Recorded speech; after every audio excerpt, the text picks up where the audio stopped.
Attention. Due to the nature of the films discussed, the Civil Gore podcast may contain adult language and themes.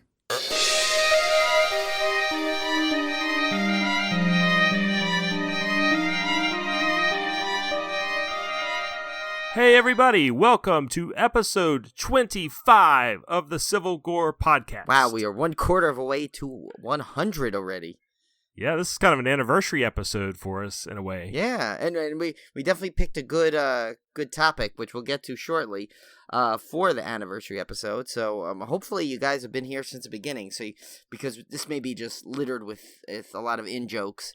Yeah, we're coming full circle with this episode. Actually, we are, and this could not have timed out better, actually. See, I'd like to say it was intentional, but I really don't think it was. It just kind of happened that way. Not. But, yeah. So if we're sounding a little amped tonight, it's because we're kind of psyched because we're actually recording a couple days later than normal, and just due to scheduling conflicts and okay, that made sense. Scheduling conflicts, and so we're back, and but the funny thing is like it's not that we haven't been podcasting to some degree. Tim was fresh off a stint of the Ride This One podcast, which is definitely much different than this podcast. Yeah, that one is definitely marked mature audiences only. Yeah, I think it's got an explicit tag on its explicit tag. So it's more explicit than we are, for sure. Oh, way more. So yeah, but check it out. It's a great, hilarious podcast done by our friends Slater Goliath and Gare Bear. They do a fantastic show, and they left Tim pretty unscathed. I'm glad they returned him back to the Civil Gore podcast pretty much unharmed. I even get a couple of digs shot my way in that one.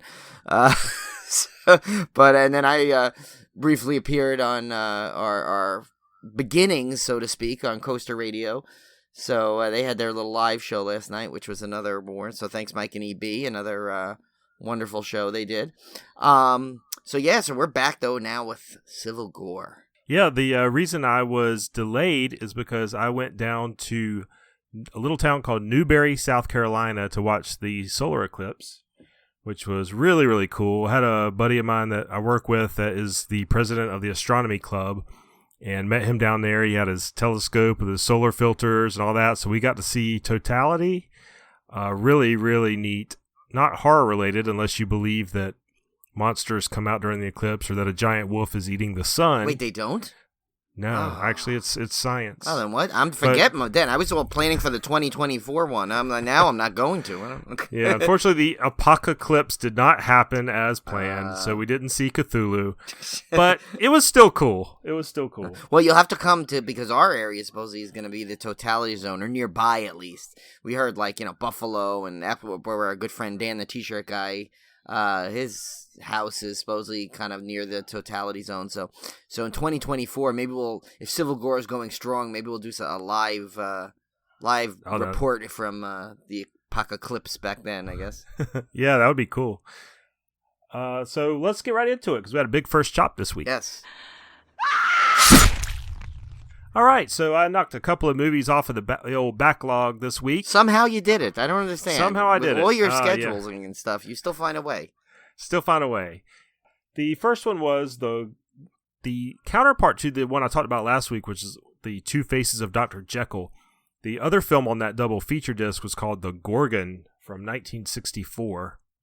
Is that Gorgon? Gorgon? I don't know. I say Gorgon. Yeah, well, that's how they said it in Clash of the Titans, didn't they? They mentioned Gorgon. I think so. Yeah, so that's what I'll go with. I think anything the way it's pronounced in Clash of the Titans has to be right?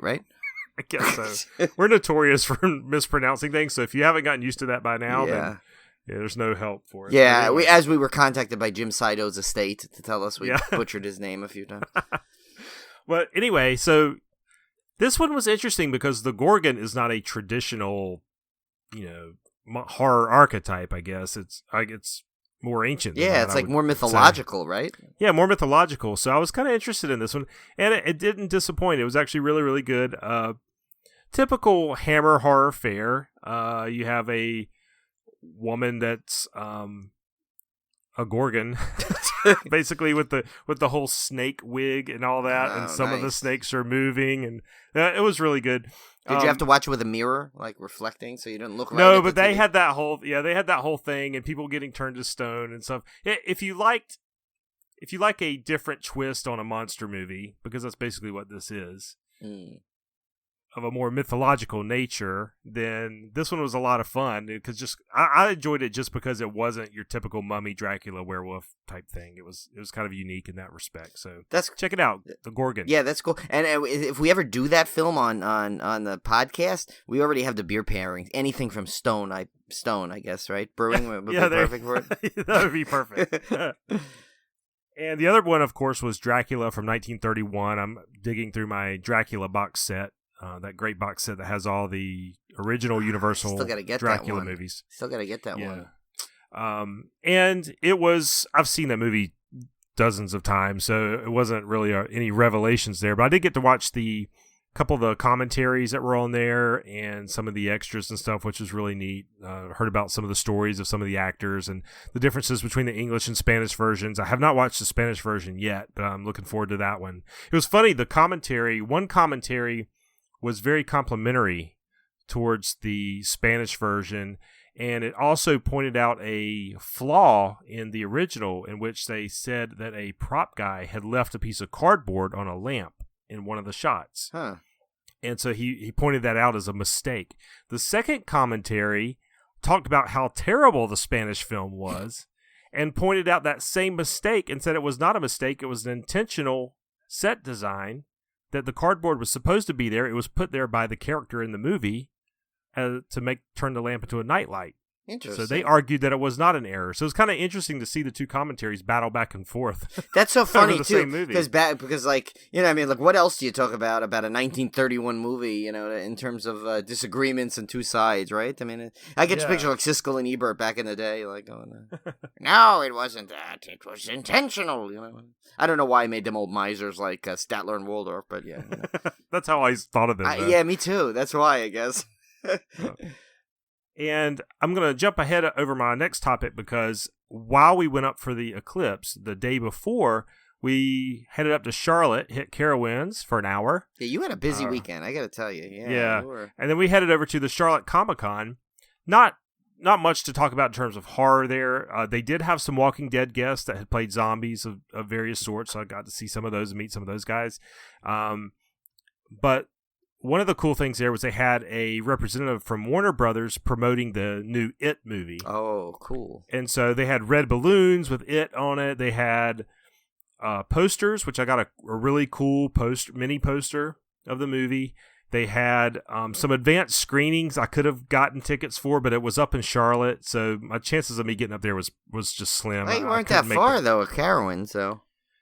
No, well, it was the advanced screening is like closer to the actual release. Oh, I thought it was that day. Okay. No, so okay.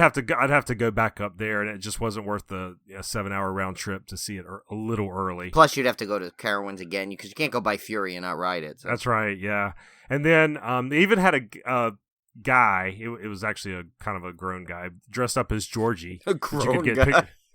That you could get pictures with. I mean, he was as opposed to an ungrown guy, you know. Yeah.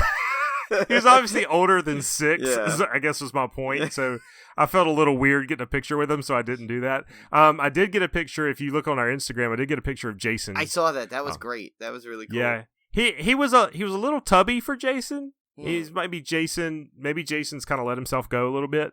But man, he had the bald head and everything, and the mask was awesome. Like the costume itself was really good. Look, I thought you were next to like a standee or something of like one of those big statues of it. I didn't realize it was actually a person in there. It was a real person. Wow. Hats off to him. He did a fantastic job. Now a question real quick with Georgie. I get, is Georgie the little kid like from the opening scene?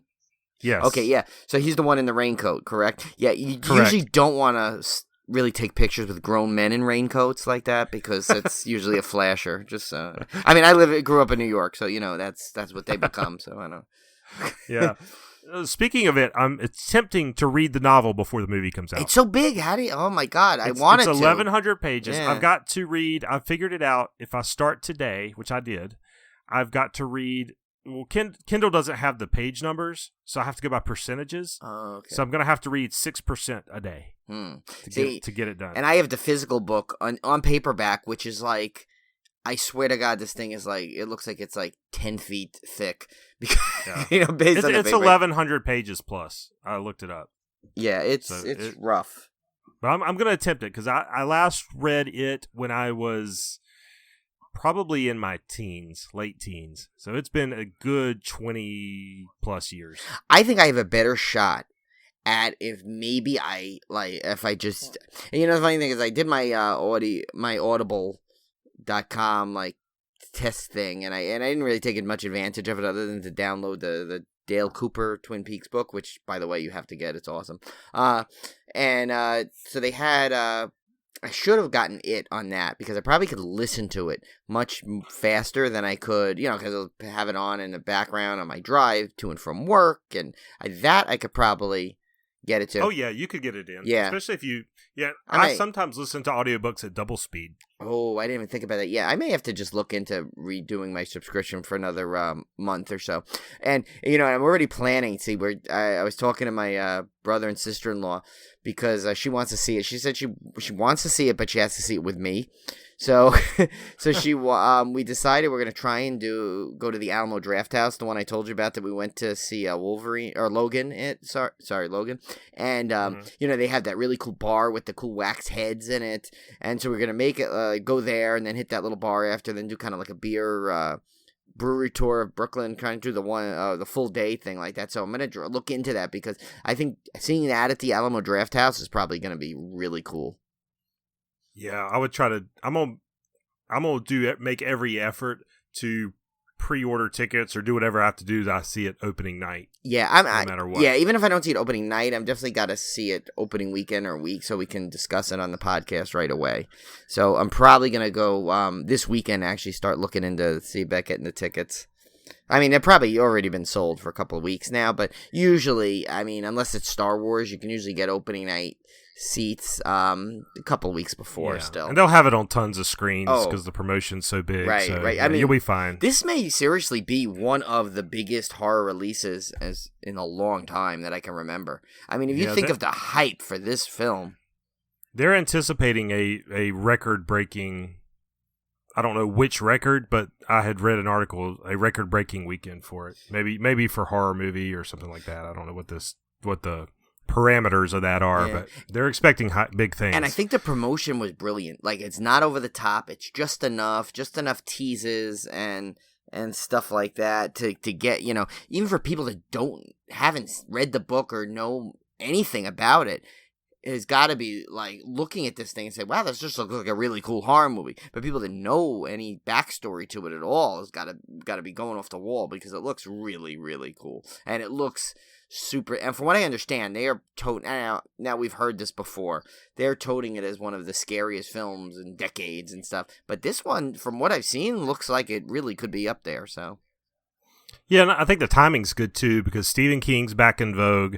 You've got scary clowns. There was that whole clown panic last year. Oh, right, yeah. There's been enough times past that I think people are ready for scary clowns again. Plus, we got a clown in the White House. I mean, there you go. It's all Brian went political. Woo! Brian went political. That's probably the only time you'll really hear political. I don't really try and stay away from it, but it was too good to resist. I set you up for it. Yeah, you did. But speaking of theatrical releases, I went to see Annabelle Creation. I have not, so Tim will have to be very careful with his Yes, I won't give you any spoilers, but I loved this movie. Loved it. Much better than the previous one. Nice. And I'll tell you why. They wisely went back to the Conjuring formula. And that formula is haunted house. This is not a haunted doll movie. This is a haunted house movie. And that makes all the difference in the world. Because Annabelle tried to be the haunted doll, and it just did not have the same feel and tone of the Conjuring films. This one could as well have been Conjuring 3. Really? Honestly. Oh, okay. Yeah. Now, did David Sandberg did this one, right? Yes, David Sandberg directed. So look, I mean, obviously he's got the cred. I mean, Lights Out and all those shorts I loved. So I know I'm already going to love this movie just based on him doing it. So yeah, and it's got Lulu Wilson from Ouija 2, who was the really creepy girl in that one. Oh, okay. But she plays more of a straight part in this one. She's not the scary one. and she was actually not as good as this other girl. Her name's Talitha Bateman. And she was kind of I guess she would be the lead or the co-lead of this film, and she was phenomenal in this. So some really good young actors in this one. Very good scares. Like I said, it has that same feel. Might as well have been Conjuring 3. I just really, really enjoyed it, and I think you're going to like it as well. I've heard some naysayers that didn't like it, and I mean, I don't know what else you want. Well, who cares about them? But it's like, if I can understand if you're tired of the Conjuring formula, or the Insidious formula, or the James Wan feel, or whatever, it's more of the same of that. So I understand. If you're tired of that and burned out on it, then yeah, there's a chance you're not going to like this one. But I still love those because compared to a lot of the other crap coming out, it's heads and shoulders above in terms of actual fright. Yeah, I mean, you know what, and you know, yeah, those types are not for everyone, but people like us who love that, you know, I'm glad that they're sticking with a formula that works at least, you know, like, you know, there's trends sometimes that for some reason the directors will stick to, and it's like, it didn't work the first time, why do you keep repeating it? So, I mean, it's good to hear that a formula that works, that people like, that is continuing rather than the opposite. Yeah, and I think I also enjoyed it because it has a lot of nods to the fans of the Conjuring universe and the Annabelle story, the real life story. So it's got all these little Easter eggs put in there for the fans. I think you'll enjoy if you've been keeping up with this. Yeah, I think one of these days I need to I don't know if I'll get to see it in the theater. So, but what I may just do is just watch like everything right before it comes out on release, because I am sure this is gonna be something that'll probably be on Blu-ray relatively soon anyway, just because they seem to do that late now more so, especially with horror films. So I'm actually, as soon as that basically is available, I'll probably just, you know, do like a little mini marathon day at one point. So who knows, that could be a future, even though technically it's not a horror icon per se, but that could be a future Summer Slaycation series we do. Yeah, I almost bought a Annabelle pop vinyl at the Comicon, but I resisted. Well, you got to save. Spending too much money already. You have to save because we're still trying to get you to come to Chiller, which more people keep getting announced, actually. And one of them actually that got announced the last couple of days actually has kind of a connection to today's horror icon, which I'll tell you about later. We'll get into that. But yeah, I mean, no one a big like super iconic was been announced. You know, a couple of you know, here or there, people that, you know, kind of interesting, but I still think, as usual, Chiller does, is usually about a month before they like all of a sudden out of the blue, like they're hit with like a big, like mega person you want to see. So we're still hoping we're getting Tim there. And if you know, feel free to donate anyway. If you want to send Tim some money, you know. Yeah, I'll take it. I'll take your charity. Exactly. Just say not too proud. We need to get Tim to Chiller. That's what it is. So his ticket's already paid for. It will be paid for. It's just he needs to get to travel. I need to get there. Yeah. And speaking of horror icons, we got some big news today. And what is that? I'll let you reveal it. That was your scoop. Oh, my scoop. Okay. I thought you had something else. No, I'm just kidding. I know what you're talking about. Of course, Victor Crowley, which definitely will be a subject of a future Summer Slaycation series. For those of you who know, first of all, I just want to say Adam Green is definitely one of my favorite modern horror directors. Everything he's done that I've watched, I've absolutely loved. From Frozen, and no, not the Disney Frozen, of course. The Hatchet series, Digging Up the Marrow, which you have not seen, is by far one of the coolest movies I've seen in the last couple of years, horror-wise. I know, Tim, you like that one. Yeah, I love that one. And it's got a fantastic performance by Ray Wise. You know, Adam Green's done his horror-themed sitcom, so to speak. Holliston. My brother in his Hollister store has got me in there. Holliston. Sorry, Adam Green. Anyway, yeah, and so it's coming up on the 10th year anniversary, basically, of the original Hatchet. And of course that stars Kane Hodder as Victor Crowley, and he also plays, I guess, Victor Crowley's father in his Kane Hodder role, where you can actually see his face for a change. And so he basically did this big event to kick off it was going to be like a traveling 10th anniversary screening of the original. Well, he did something that I got to tell you, I absolutely love. I love this kind of showmanship. I mean, it's kind of like J.J. Abrams kind of does little things like that with his Cloverfield series. He stunned everybody. And apparently for the past 2 years, filmed a 4th Hatchet film called Victor Crowley. And surprised everybody with the release of it last night.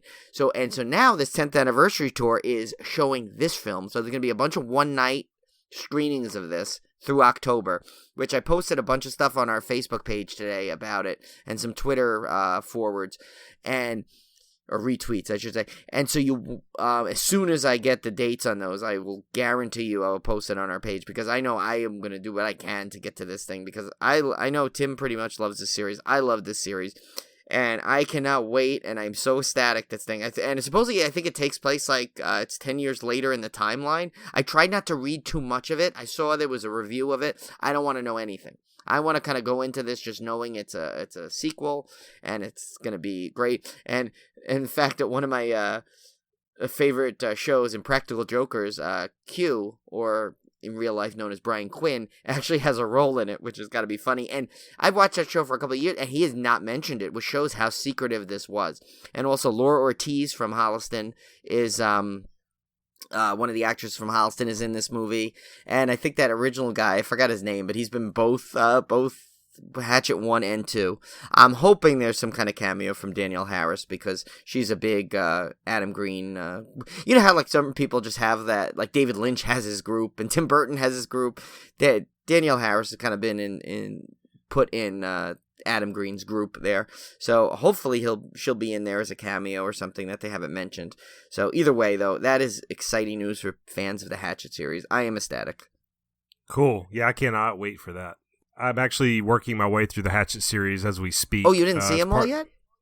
Oh, I've seen them all, okay. But I'm just kind of going through the backlog project again and watching them again. So I actually watched the first one recently. So yeah, they are fantastic. It's like such a throwback to that classic 80s like slasher film, and the fact that they have the Kane Hodder is in it. It just adds to the credibility and great. And Adam Green, really, I don't think he gets enough credit as a horror director, because he just invents it. Like, especially if you've not seen Holliston yet, it is brilliant. He's got, he has appearances by Kane Hodder in it, and Danielle Harris has a couple of arcs in it that are just hilarious. It's basically him and his buddy they were trying to produce a horror movie, and they work at this cable station, and the guy Odor Arungus from I guess Guar lives in his closet. It's really bizarre.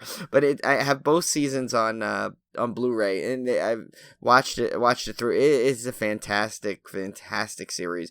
I think it was the problem is it's on Hulu, so if you don't have Hulu, but you may be able to, may be available in other places now. Definitely you should watch that. It is brilliant.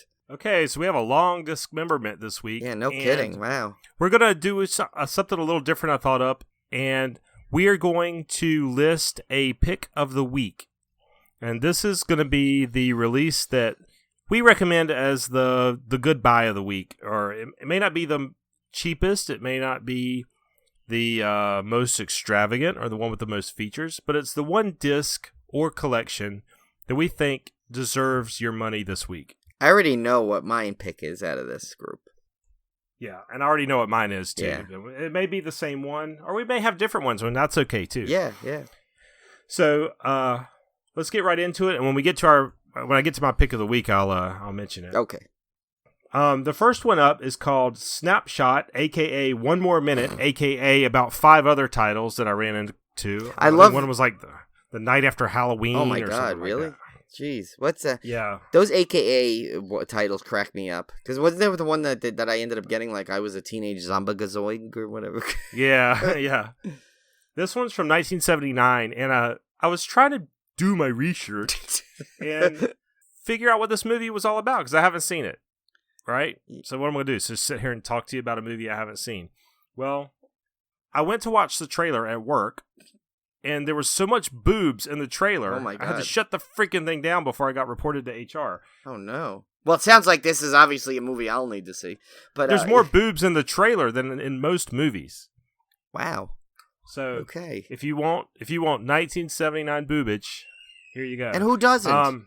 Who really? doesn't? Seriously? So Angela's a young hairdresser Hairdresser. Hairdresser. She's a hairdresser. Yeah, she's a hairdresser. That's my southern coming out. There you go. There's the Civil Gore in full effect there. Anyway, she's a young hairdresser thrown out of her home by her puritanical mother after too many nights out and apparently showing too much cleavage. She quickly falls in with the nude modeling crowd. Of course. And does some modeling work herself, and she's being stalked by a mysterious figure driving an ice cream van. This, took the plot of, 17 other horror films and put them all in one synopsis. Doesn't it? I mean, there's a little bit of Carrie in there. There's a little bit of Angel. There's a little bit of, what are all those things in there? It looks really bad, but I kind of want to see it because it's got a lot of interesting perks, I will say. Yeah, well, and we know, Civil Gore. We're not going to shy away from promoting the perks. No. The next one up is Deadly Dares: Truth or Dare Part 4. I haven't heard of Truth or Dare Part 1 through 3, but apparently this is the fourth one. And this is about a man who gets obsessed with a serial killer called the Copper-Masked Madman. And tries to follow in his bloody footsteps. His bloody footsteps, no less. Yeah. I watched the trailer for this one, and man, this takes low budget to new extremes. Really? It's low budget. Wow, okay. Low. So they spent all the money in the fonts for the title, obviously, because it was so long, right? Yeah, apparently so. Pass on that one. Safe Inside 2017, One Hot Summer Night. J.J. Tyler thinks he's spending the night alone in his suicidal mother's home. He's wrong. So what, did he go to the wrong house? I don't understand. How does he get the wrong house? I know. I'm getting these off of IMDb. And this is recent. Users. This is 2017. Yeah. I know. But these summaries come off of IMDb, so they're submitted by users, but I love them because they're submitted by users. Yeah, it makes it. They're just hilarious. It basically makes our job easier, I'll tell you, because the jokes are right in there. And I'm not stealing credit. I'm telling you where I'm getting these. You can go to IMDb and you can see the credits of whoever wrote them and whatever, blah blah blah blah blah. So don't sue me, but I just repeat them because they're entertaining to me. Yeah, well, this one is because I'd love to see how he gets to the wrong house. So they've already got me. I'm sold. Not that this was my pick of the week though, but no. This next one is interesting. This one was almost my pick of the week. Summer of Fear, 1978. Wes Craven directed, starring Linda Blair. All right, of Exorcist fame. Yeah, there's two major pluses right there. A teenage girl's life is turned upside down after her cousin moves into her house. And as time goes by, she begins to suspect that she may be a practitioner of witchcraft. And when I read this, I was like, does she begin to suspect that her cousin is a practitioner or that she is? Right, it's worded that way. It's a little vague. It is. It's like, and with Wes Craven, you never know. He's got some talent for misdirection sometimes. So it would be like me saying, you know what, Brian? I think I might be casting spells. I know. I guess, you know what? This was probably the impetus of creating that movie, The Accidental Exorcist. It's like these people are just accidentally getting into different facets of horror, apparently. Call me crazy. But anyway, the next one is The Manster. Just by the title, I would think that's something right up Slater from RTO's alley, right? Yeah, 1959. An American reporter in Japan is sent to interview an eccentric Japanese scientist working on bizarre experiments in his mountain laboratory. It's always a mountain laboratory. They could have stopped right there. Yeah, that's it. Right, but no. But anyway, the doctor drugs this guy and injects him with a serum that gradually transforms him into a hideous two-headed monster. So 1959, two-headed monster. I think you could tell what the special effects are going to be like. Yeah, this reminds me of like one of those movies you'd see in. Remember that movie Matinee with John Goodman? Yes, it's yes. That's like the kind of movie that they would show at that theater in the movie. One of those like cheesy but cool sci-fi movies. Yeah, I kind of want to see this one. It sounds like it would be a prime candidate for Mystery Science Theater 3000. Right. Or I have to see if they ever did this one. Right. They might have already done it. They might have, and if not, it definitely could be a future Civil Gore episode, because we've not spanned back to the 50s yet. I think that's right. True. We've only gone to the 60s. Have been the lowest, right? I think the earliest. Yeah, I don't think we've done 50s. Yeah, I know. We might have to do that. Maybe we'll have a month called lost decades, where we just go through the decades we have not gone through yet. Yeah, one time I sat back and looked through all our episodes and saw the distribution by decade, and we were pretty good. We were, I mean, obviously we're more 70s, 80s. Yeah. Because of the that's kind of what we grew up with. Right. But it wasn't that out of skew. Of course, we've only got 25 episodes as well, so. Yeah, we'll have to. My sample size was small. Yeah, we'll have to come up with a formula to when to kind of hit those older ones, because I mean, definitely those have their charm that just has never been able to be replicated by the older ones. So that I would definitely look. Maybe we should just kind of pencil that one in for the future. Right. The next one is I've seen described as a sci-fi comedy, but IMDb had the horror tag on it, so I included it just in case. And it's called Vicious Lips from 1986. A band finally gets the opportunity for that breakthrough gig if they can make it to an in club on another planet in time. What? Yeah, who knows? I don't know, but I watched the trailer and it was just some 80s woman singing for. So I don't know. I don't know. Yeah, I don't know what to tell you. I can't. I mean, nothing against this movie. This could be a campy classic or a cult classic, whatever you want to do, and there may be people fans of it, but right now, I don't see any moment in my life where I could sit down and watch this. Although, it is from 1986, and we all know 86 was one of the best movie years of all time. It was, but I think that's how they're trying to catch you. They probably knew that it was going to be like this, and they saw the trend and they released it then, just to fool us. Although it did make me think that I do want to do Phantom of the Paradise at some point. Have you heard of Phantom of the Paradise? Yes. Is that the? Yeah. That's not the one with. Is that the one with Kiss? Or is that Phantom of the something else?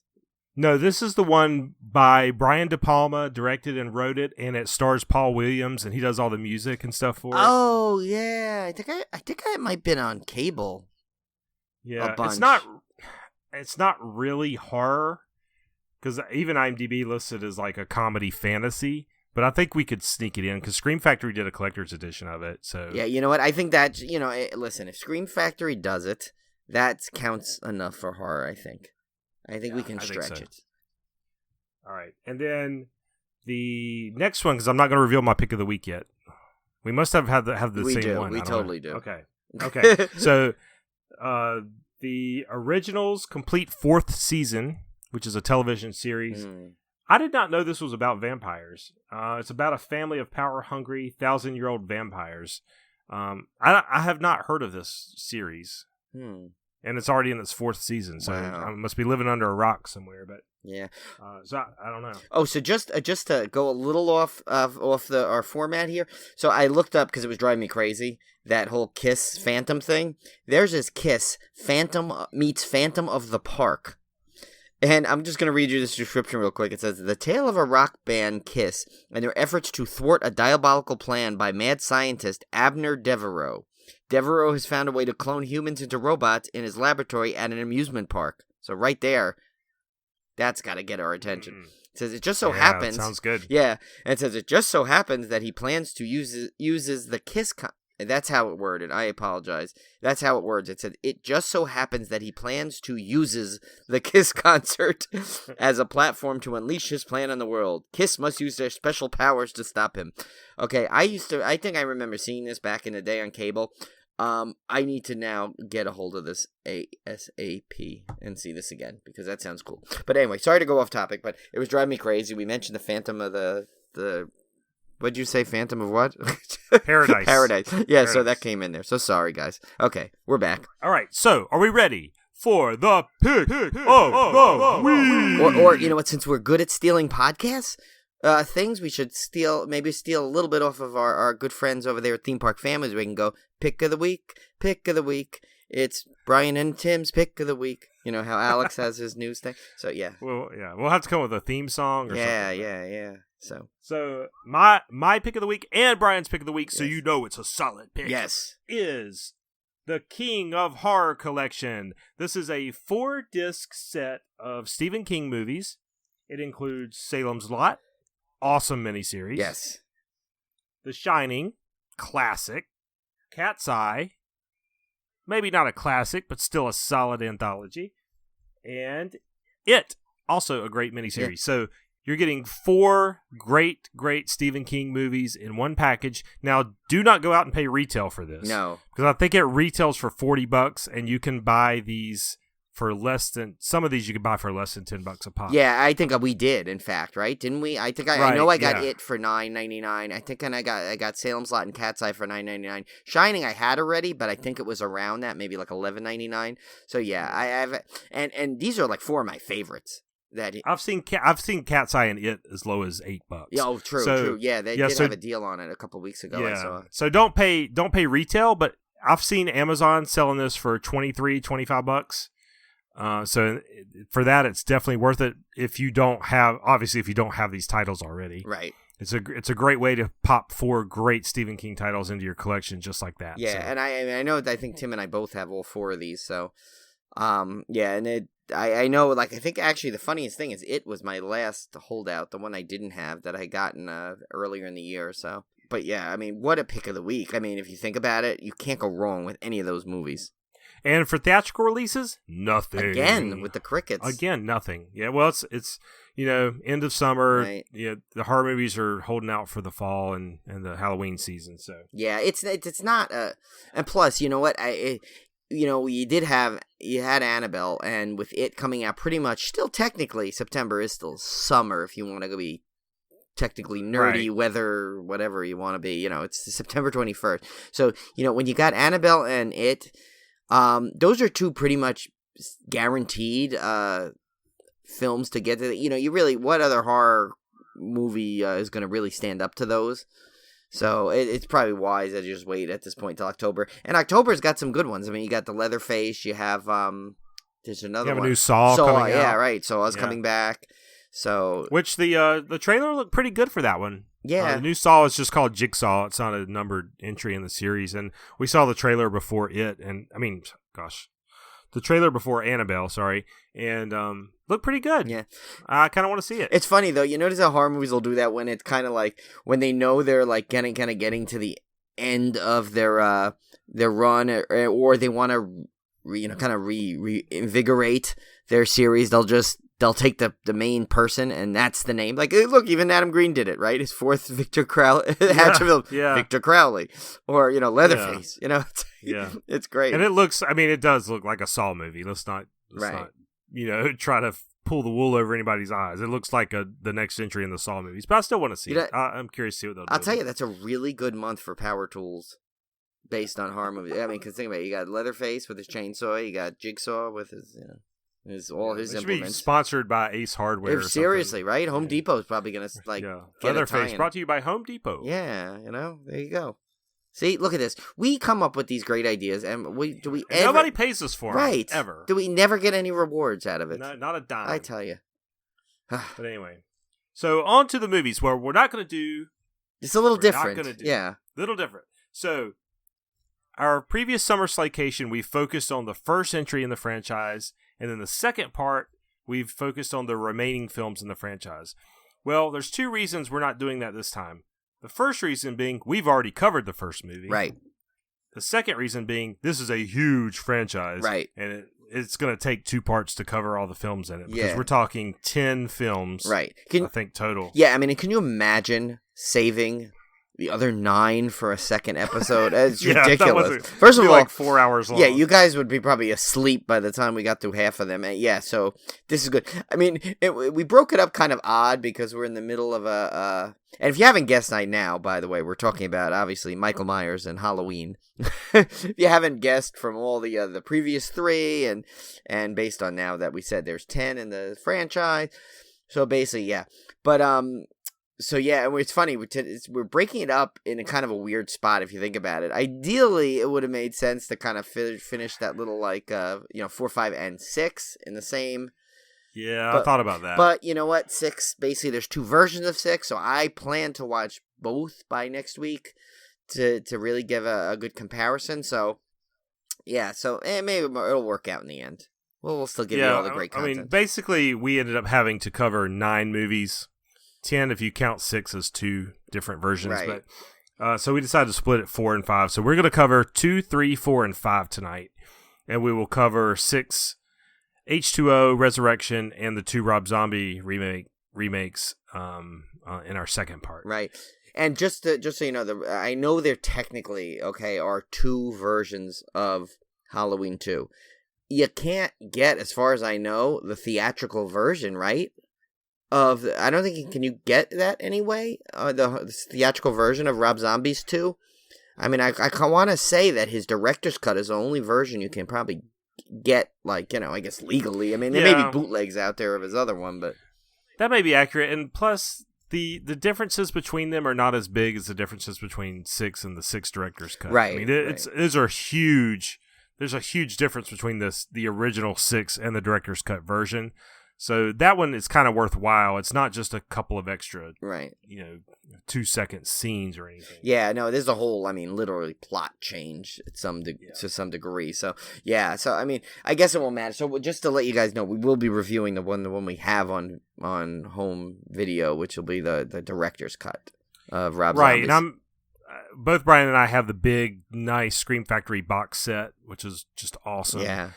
I went through this entire box set. I spent several months on it, and I'm talking about going through every film, every commentary, every extra on every disc for all 10 films, and absolutely had a blast. It was well worth I can't remember what I spent on this set. It was probably $150. Yeah, so it was something like that. I think I pre-ordered it and got a deal on it. So I think I spent maybe $110, but still, it's as far as I'm concerned, it's worth every penny for the content you get in there. So I mean, and it's like one of those sets that you're a fan of the series. There's no way you can not get it. I mean, Tim's still kicking himself. He didn't get that Friday the 13th one, and right, yep. And so so no, this set is by far worth every penny that this came out on. So, and I would say if you can afford it, obviously don't go starving your kids over it or anything, but if you can afford to buy these really nice sets when they come out, just go ahead and do it, because you don't want to live with that regret of when it gets jacked up in price to $300 or $400 and you can no longer afford it. Right, like Tim and I, we sat there and we spent while our wives were in the store pre-ordering the Child's Play / Chucky box set to make sure we got it. And that's the same thing with the Phantasm collection. The minute that thing went on sale, I bought it because I was like, I am not going to miss out on that and be kicking myself down the road when I can't get Phantasm 3 because of some licensing issue or something, and everybody else is out there with this really cool box set. Yeah. So I mean, yeah, and you can get, it's not like you can't find that Friday the 13th set, but if you want to buy it without having to mortgage your house, yeah. I mean, I think it's I've seen it, the cheapest I ever saw it for aftermarket, I think it was $190, and it was used, I believe. So, I mean, maybe it gets down. Every once in a while, you'll find someone that's desperate to get rid of one. And I keep an eye out because that's how good a friend and co-host I am. I'm always looking for Tim whenever I see anything that's possible. And every once in a while, I'll just check online to see if anyone's trying to sell it or someone doesn't know. If any listeners want to sell it to their favorite horror podcast co-host. I'll tell you what, because I am such a good friend and co-host, I will even sweeten the pot with whatever Tim's pay you plus Paul Blart 2. To go with it. So now, come on, how do you resist this that? Is the most Paul Blart 2 has ever been mentioned on any podcast. Well, listen, I'm the one suffering with it sitting on my shelf, so I got to get some enjoyment out of this thing, because I sure didn't get it while I watched it. Oh, my God. Okay, I can't believe you even watched it, much less bought it. But anyway, Halloween 2, 1981, director Rick Rosenthal, right? Jeez. See, it's getting it's late. always those names do it to you. Written by John Carpenter and Deborah Hill, starring Jamie Lee Curtis, Donald Pleasance, Charles Cyphers. Halloween 2 is one of those great sequels that picks up right where the first one left off. Yeah. No 5 years later or blah, blah, blah, blah, blah. This is a direct continuation.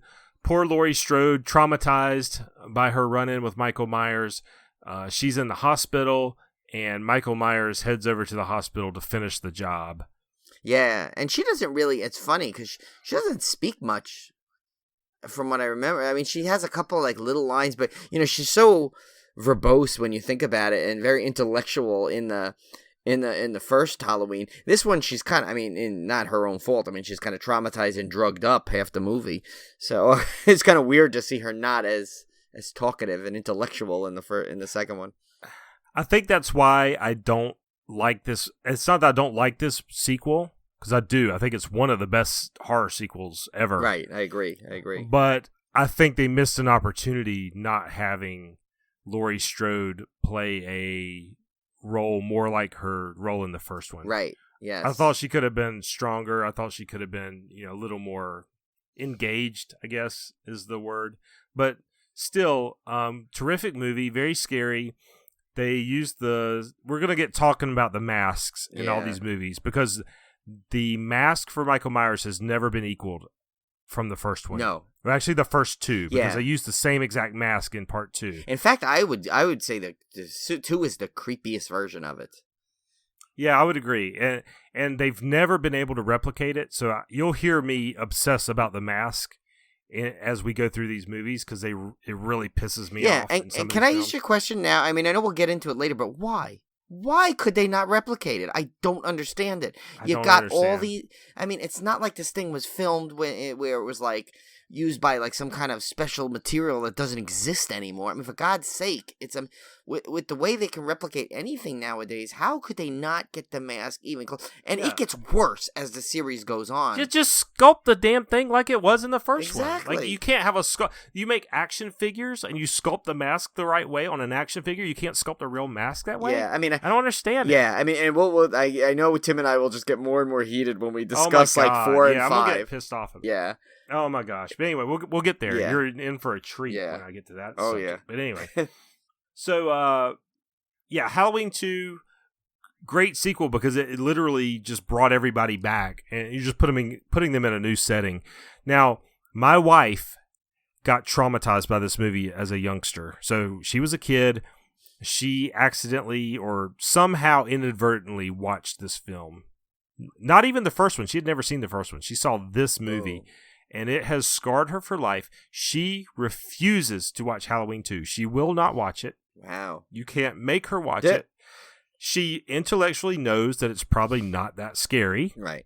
But because it traumatized her as a kid, she will not watch it. And she's still freaked out by hospitals to this day. Well, now, a lot of people are freaked out by hospitals. I mean, hospitals are scary to begin with. I mean, most people don't like them, obviously what it represents. I mean, other than seriously going there to a birth of a child, I mean, usually you're in a hospital, not for a good reason. So there's always that undertone right there, And this is the world's most abandoned hospital. Right? It's like, how do they stay in business? Seriously, who was in there? I mean, was there another patient in there? And this is Haddonfield. There's people getting murdered right and left. Exactly. I mean, where are you're telling me that they would not bring those kids in, Tommy and Lindsay, for evaluation also?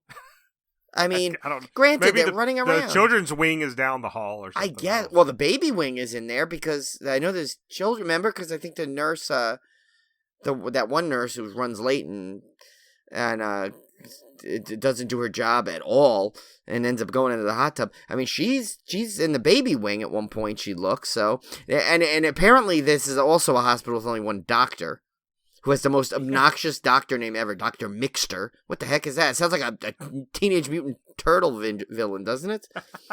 I mean, what the heck? I mean, besides that, I mean, this is, by far the most... And also, think about it. They must have no emergencies because the two ambulance drivers are hanging out in the hospital the whole time once they get back from their one job of getting Laurie Strode in.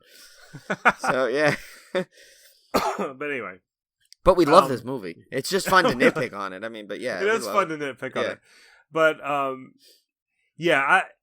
kind of the mind you can't be a fan of the original Halloween and not be a fan of this one.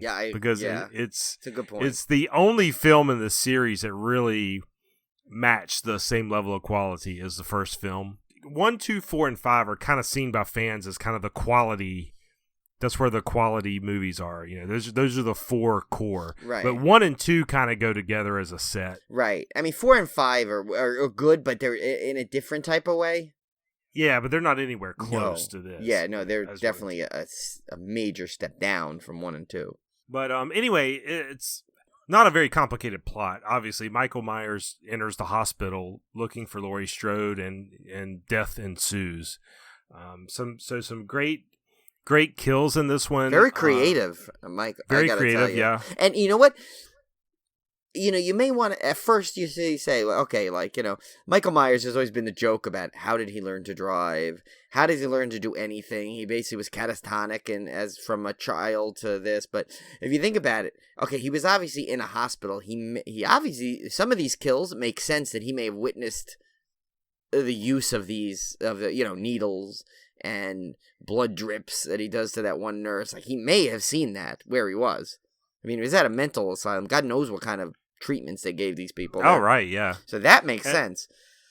And going back to the kills, I can't get into a hot tub these days without thinking of the famous hot tub kill in this movie.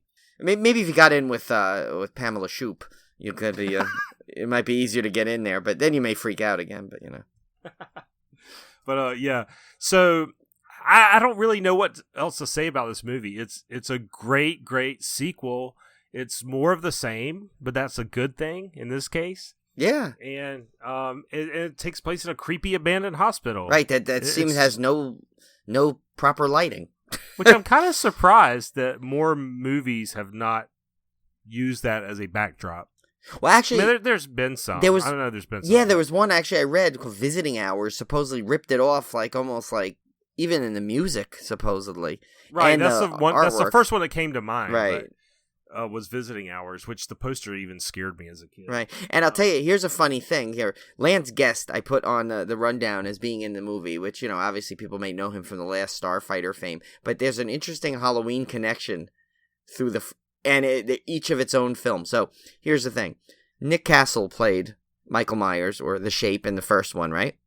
Right. He and Lance Guest from Part 2 was in The Last Starfighter with Dan O'Herlihy, who was in Season of the Witch.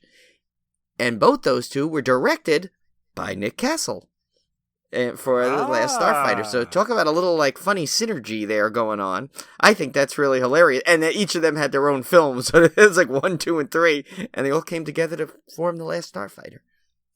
Oh, that's awesome. And maybe they share. Maybe The Last Starfighter shares a universe with Halloween. You know what? Somehow. Kickstarter number 24. And and it's funny. That's what I was gonna say. Lance Guest is making an appearance at Chiller. So there is another little horror element there. He's there though for the Last Starfighter reunion with Catherine Mary Stewart, who is also kind of technically in the Night of the Comet reunion. So she's just there. I don't know what they're gonna do. Put her in the middle. Put Kelly Maroney on one side and Lance Guest on the other. Because for those who've attended Chiller, they tend to, when they have these reunions, they tend to put these people obviously together in the room. All I know is that Nightmare on Elm Street Dream Warriors room is going to be cool. Oh my god, it's me slammed. Yeah. But why? Who's going there for freaking Chiller for a Last Starfighter reunion? No, I mean, and I love that movie, but yeah, that's not a draw. To me, to me the main reason why, not that, I mean, based on doing the podcast now, I'm going to try and go to every Chiller I can get to anyway, but that Nightmare on Elm Street Dream Warriors reunion is worth the ticket alone. So, yeah, well, I'm telling you, you see the people, Steve Cohn and I, again, Steve Cohn's getting a lot of mention here, I got to tell you, because he always getting mentioned lately, and as you know, he's our favorite person to kill, and I always like to preface this in Friday the 13th, the video game, not in real life. He's actually one hell of a guy, so we would not want him dead in real life. Anyway, so we used to have fondly nicknamed Chiller the Has-Been Convention, because some of the oddest, strangest people end up there, as well as some great horror icons. So, yeah, like Leave It to Beaver reunion, right? And Melissa Manchester. What? Why? Where is that even remotely like horror? I don't get it. But well, I mean, obviously they've branched out and decided this is no longer a horror convention per se, right? And they usually tend to have a little wrestling contingent and a Playboy Playmate contingent there. And it's because right now I think they had this year they have Nikolai Volkov, Mean Gene Okerlund. Oh my gosh, Nikolai Volkov, I think, has been there 10 times already. Yeah, there was a wrestler at Charlotte Comicon, Papa Stro. Oh, okay, yeah. He's not at that level of big name, but I've seen him wrestle here in town a few times. I go to wrestling matches at the Armory because they're hilarious. That's awesome, though. That'd be cool. Yeah, they're fun. And then also Butterbean. Remember that guy, Butterbean? Oh my god, he's there. Butterbean. But yeah, so so I it's kind of funny when you see that kind of group of people there. But yeah, so the Chiller's got some interesting interesting guess at some point. All right, well, let's move right on to Halloween 3, because this one kind of deserves its own. It really deserves its own episode almost. Yeah. This one's odd. So for those of you that don't know, Halloween 3 is, I would say, infamous in terms of movie sequels. Right. It was. Quotes. I'm making air quotes. Because the premise behind Halloween 3 was nobody knew Michael Myers was a thing. They assumed, okay, we made 1 and 2. He's dead. Let's move on. Right. And the idea was, let's take this Halloween concept and we're going to basically make a new film, a standalone film with a Halloween theme. And by Halloween, I mean the holiday. A Halloween theme every year. Right. And it'll be a different story. It'll give us a chance. Almost like doing an extended anthology. Exactly. I was just going to say that. They were actually kind of doing something that was kind of like legendary, for its time, to try and like do this modern day anthology film series where it's a lot of good foresight if you think about it. They were trying to basically take the name that everyone recognizes and basically year after year after year release something under the Halloween moniker, which if you think about it is a incredible idea. I think it was just way ahead of its time. Yeah, right. I think it was way ahead of its time. Yeah, because I would love to see something like that, because it would keep a franchise from going stale. Right. You could still have that name brand recognition, but people could be looking forward to it as its own thing. And don't think they may not try and resurrect that idea at some point down the road, because I mean, maybe not under the Halloween moniker per se, but something along that line, because I mean, especially with everything now, like we discussed all the shared universes and the Conjuring universe. I mean, they could even at some level, that's kind of like a version of that idea where, yeah, they may be all kind of in the same universe, but it's, they're not like directly connected. These are more connected, but you know what I'm saying? Like they could really kind of just do a little bit more far removed version. Well, somebody had talked about, they're making the Nun spinoff, right, from Conjuring. They're making. Somebody even talked about and I won't give anything away because it would be a little spoilery. But there was even a character in Annabelle. Somebody said, "Well, wonder if that's going to be the next spinoff character." So you could almost see this kind of concept happening. Maybe not quite like they had imagined, where each movie is completely standalone. Right. But you could see this kind of shared universe where maybe you take one little element out of the previous film and then it becomes its own story. Yeah. I mean, and they did have some little hints of, they had that Halloween was a real movie in this basically, because remember it was playing in the background of the TV. Yeah. So they didn't exactly completely not include Michael Myers at some level. So technically he's in it for a split second. Yeah. But anyway, the fans were confused. They wanted more Michael Myers, and this whole concept tanked. And Halloween 3 really became, for years, almost a laughingstock. It was just considered one of the worst sequels ever made. And as time has gone on and Halloween fans have gone back and revisited the movie, and it's come out on DVD and Blu-ray, it's had this real cult following and this resurgence. And you ask a lot of Halloween fans these days, they love this movie. Yeah, and if you think about it, it really got unjustly tagged as the worst because, like you said, people are confused. They're expecting Michael Myers, and you got to remember now, at this point, Friday the 13th had parts 1 and 2, and they were building a franchise, and, like this slasher phenomenon was coming on, and then I think it just came out at the wrong time. Like, I think if maybe they waited like 5 years down the road and people weren't so kind of like off the buzz of Michael Myers, they may have been able to get away with it more. But the problem is that it was still so recent that people wanted Michael Myers. Right. And this one is interesting in that it was directed by a former Michael Myers. Right. Tommy Lee Wallace. Yep. But anyway, so it was directed by Tommy Lee Wallace, written by Tommy Lee Wallace, and stars the fantastic Tom Atkins. Yeah. Stacey Nelkin, who you met at Chiller. I did, and I had to, I know we discussed it in Chiller, so I won't go too much into it again, but yeah, I mean, she still looks great, and she was super, super nice. I wrote upper nice, I just noticed She was upper nice. No, she was super nice at the and really engaged, and she told some funny stories from the production, which was what more can you ask for when you meet these people, right? That's what they're there. They know that's what you want to hear. So she told a funny story about how young she looked and how awkward the scenes were, and how they actually had to add the line about her she referenced her age in it. I'm not as young as I look or something, because she did look so much younger than Tom Atkins, and they didn't want to make it look like a really perverse sequence more than it was, I guess. So yeah, but she was great, and she was fun to talk to, and yeah, she was great in the movie. So yeah, so for those that have not seen the movie, Tom Atkins plays Dr. Daniel Chalice, and he gets on the trail of a mystery. With the aforementioned Stacey Nelkin, who plays Ellie Grimbridge. The names, yeah. Grimbridge. Yeah. But anyway, they get on the trail of this mysterious mask company called Silver Shamrock. And we learned through the course of the movie that this mask company has a plan to essentially murder thousands of children. Yeah. Which is kind of a dark plot. Through basically something hidden in these masks that will cause them to bugs to crawl out of their face. They're basic. Yeah, I'm not sure exactly what the whole thing is. The bugs eventually crawl out. I mean, I know, and it's like that. It's all because of that little computer chip they put in the mask. Right. It's basically supposed to be the spirit of Halloween. Is trying to kill as many kids as it can, and through this ritual, this Celtic ritual. So it's kind of it's not kind of, it's a super far-fetched plot. Yeah.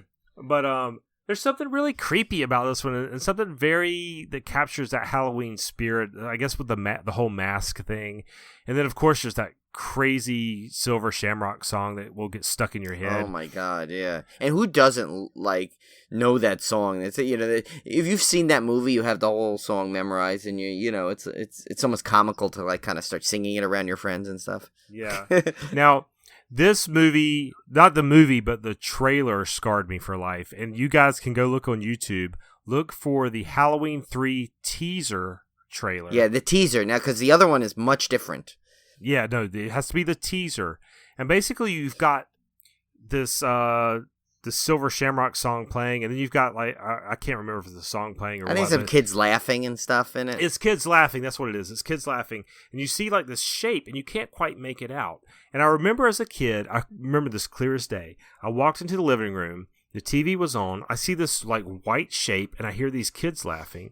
And it slowly morphs into the face of a witch mask. And Season of the Witch.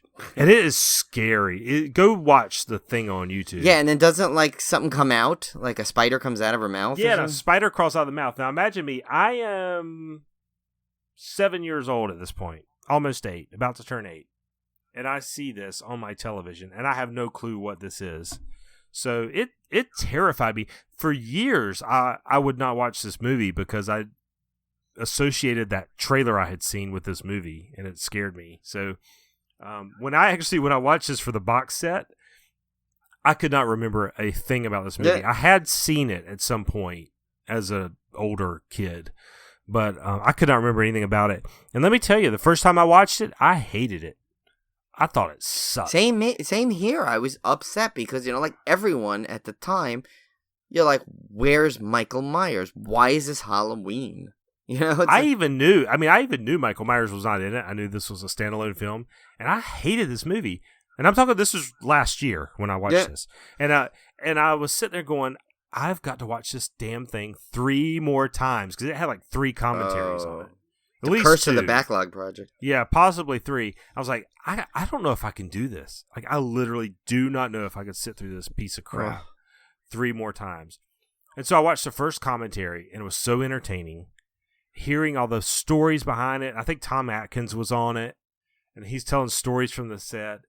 And I felt a little crack in the wall, and I was like, oh, this movie's not that bad. And then I watched the second commentary, and I was like, This movie kind of has a little bit of charm to it. By the time I got through the whole disc and watched all the extras and stuff, I absolutely loved it. I was like, this movie is awesome. So if you haven't seen it, you probably will hate it. Yeah. the first time you watch it. Give it a chance. But give it a chance. It's a cult film. You have to watch it multiple times. I don't know what to tell you. It's just one of those movies you have to see more than once. Yeah, and now I wonder now if, and it's funny because I like wrote this in the notes here that the actual, even the teaser trailer though maybe kind of thought that they may have an issue with it. So if you notice, they even wrote "the night no one comes home" as the tagline. As a play. Right, I did notice that. Yeah, as a play off the original, "The Night He Comes Home." So they were hoping to just capture still the same audience. So they knew what they were doing.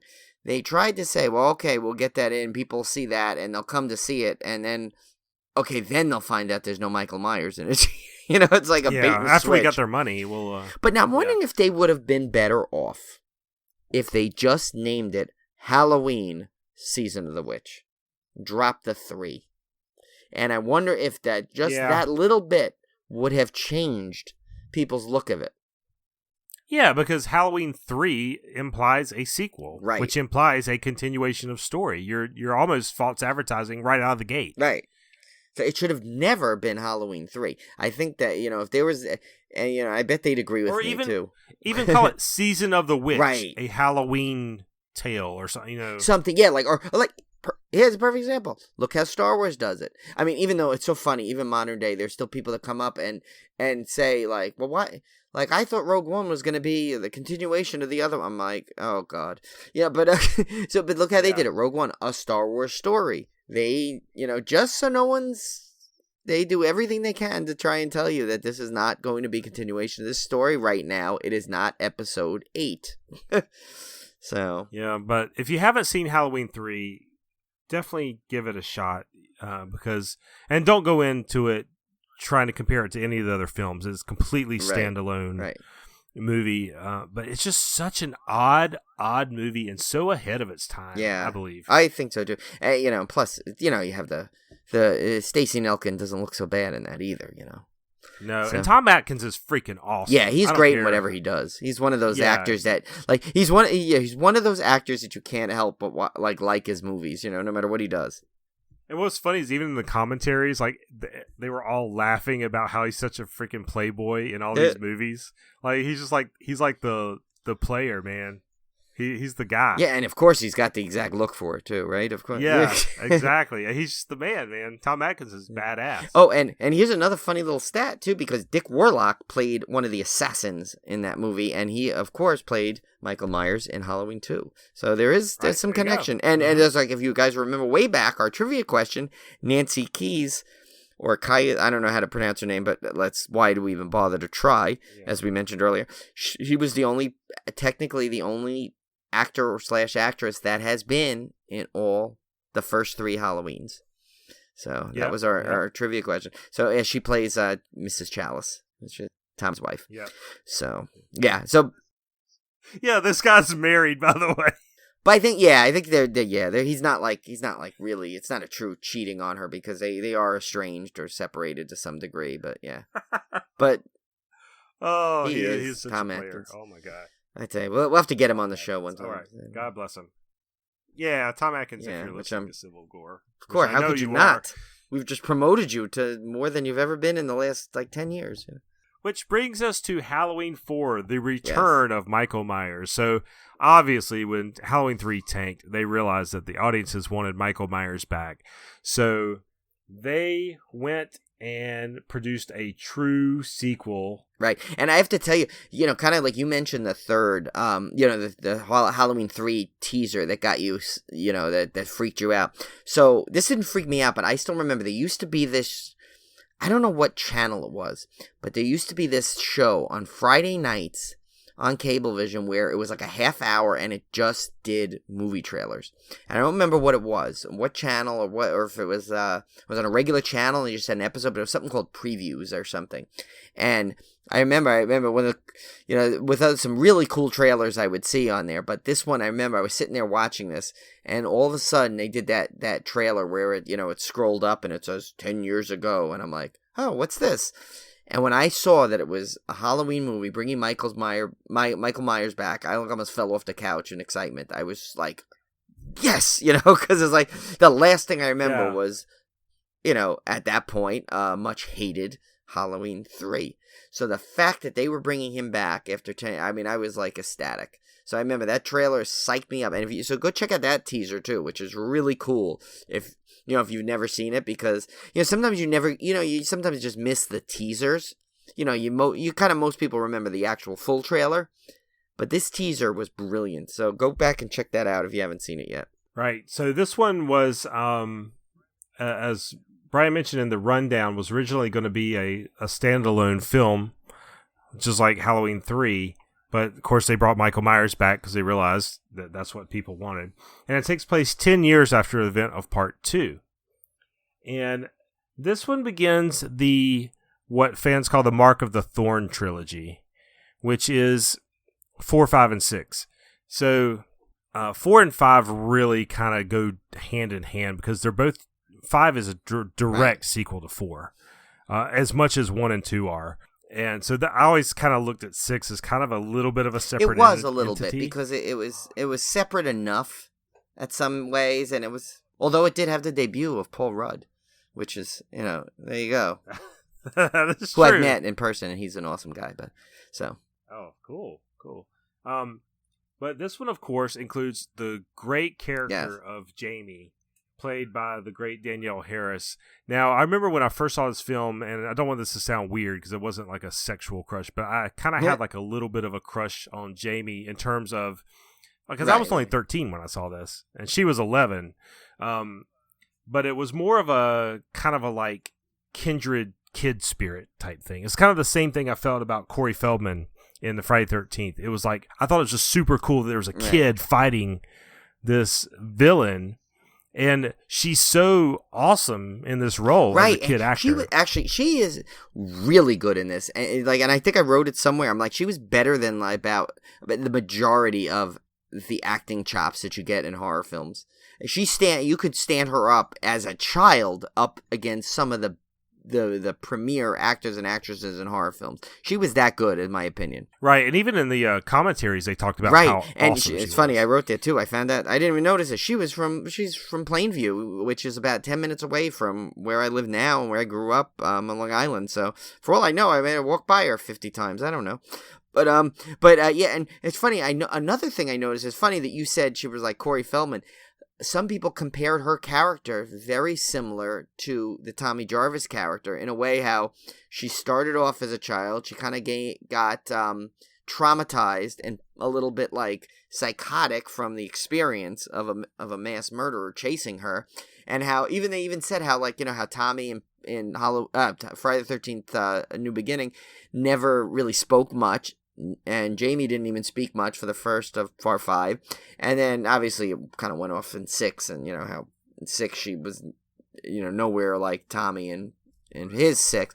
But there is a kind of, it is that, and you also kind of can compare her to sort of the Alice of Nightmare on Elm Street. She's that character that kind of bridges a sequence of films in a row, and she was kind of a game changer for the franchise, and they could have taken it the right way, as you'll find out as we go along.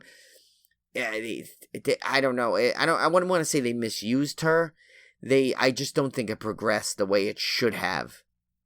After 4 and 5, 4 and 5, I think worked okay.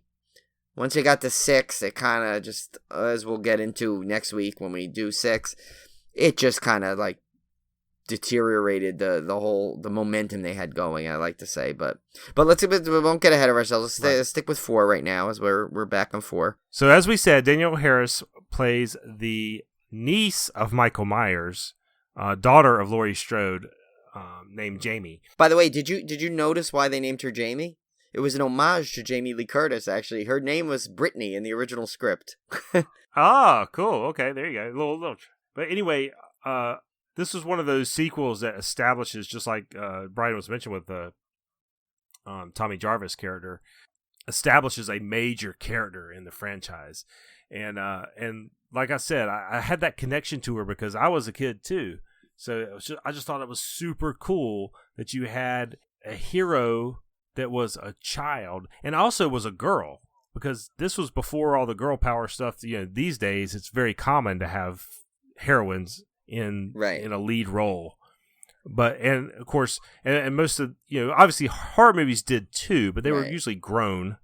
It was really cool to have like this little meek girl be the person who was gonna stand up to Michael Myers. Well, if you think about it, her lineage dictates that she should be I mean, look at her mom, right? Her mom stood up to him. Right, exactly. So it makes sense that she would have that kind of in her. And it's like a little subplot that they don't really touch on as much. I mean, obviously, other than mentioning that she's Laurie Strode's daughter, but you think about it, it's actually pretty smart of a plot point to have her be able to kind of, I mean, she doesn't necessarily go hand-to-hand combat with him, but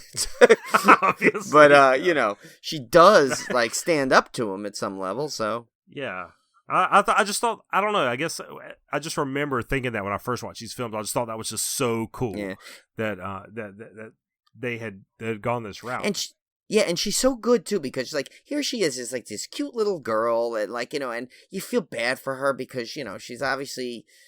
She's struggling. She's in a foster family, and she's always has these moments where she just breaks down. And, the kids are so mean to her, in school. And they, it seems like they know who her uncle is, and they're just bashing her. I remember I always feel so bad in that one scene where they just chase her literally out of the school, and they're so vicious. And you know how vicious kids could be. Yeah. And you're just you just feel for her, and she's so good at it. You really get kind of even when I was watching it the other day, I said, oh, these little brats, leave her alone. It's yeah.